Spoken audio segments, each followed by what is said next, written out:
Okay, number 2 today of our 11 war films for 11/11. Today we're going to be looking at a new or recent Australian film called Danger Close. Now, Danger Close is a film that is the story of the Battle of Long Tan, which happened in Vietnam in 1966. It happened outside the Australian base at Nui Dat in a rubber plantation, which happened to be called Long Tan. We're going to talk about that movie today. Welcome to Shattered the Podcast, sharing the lived experience of mental illness on A father, a mother. a family. Let's go. Let's go. Let's go. Let's go. Okay, so the Battle of Long Tan.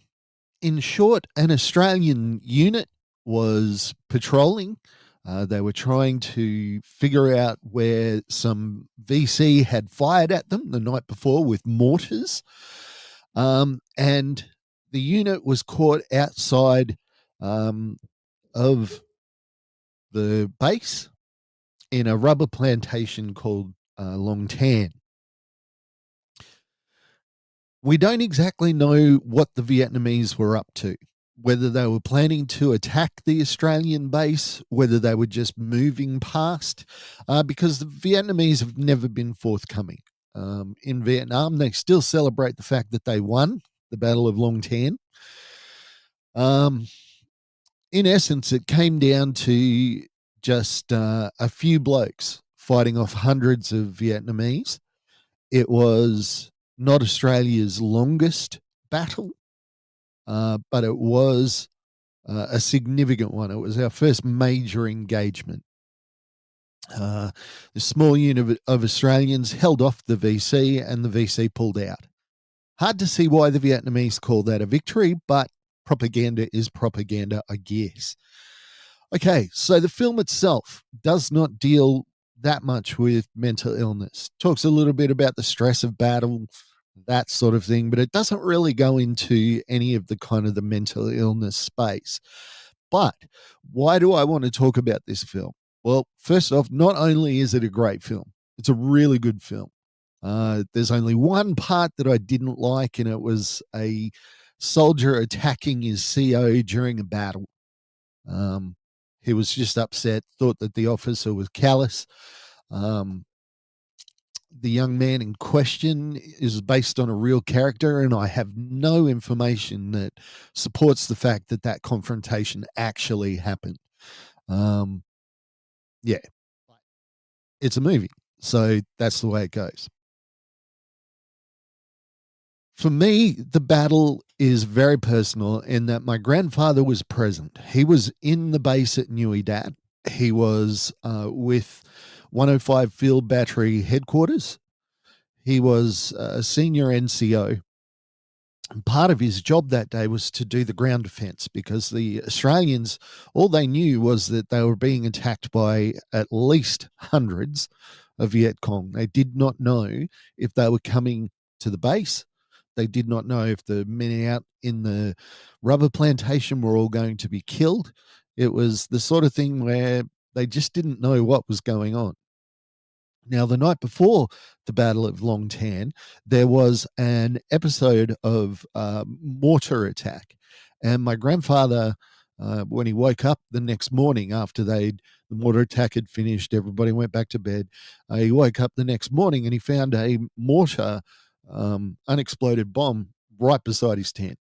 And the way he said to me, if that had gone off, he would have been gone. And he was an artilleryman, so he knew shells, so he would know.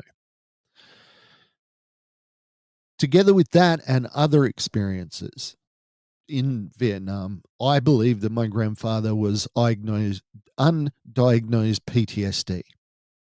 He spent the next few years seeming like an extremely angry man.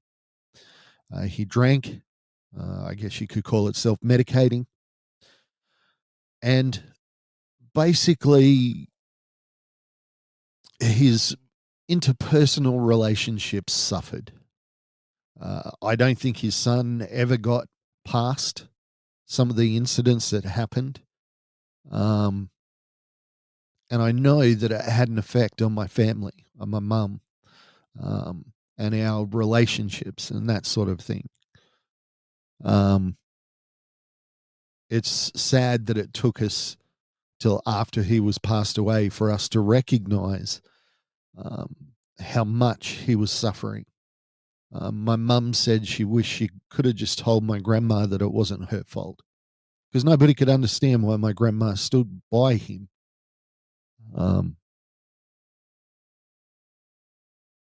Yeah. Now, the other thing was a few years ago, I was working with people with acquired brain injury, people that had stroke, injury, car accident. And one of the dudes that I was working with had had a stroke and had lost all his memory and was back in 1966. Now, while he wasn't involved in the battle itself, he was there the next morning counting the body parts, which it had been a unit had been protected in no small part by the artillery fire. In fact, the artillery fire was what saved them. And this man had to go out the next day and count the bodies.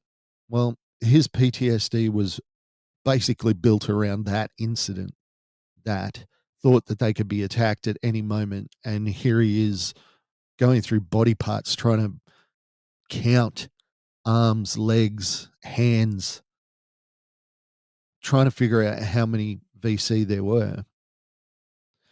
Watching this man suffer with this PTSD, particularly with this brain injury, brought home to me that while not every soldier faces combat,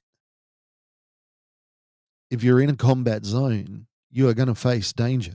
You are going to face situations that are abnormal.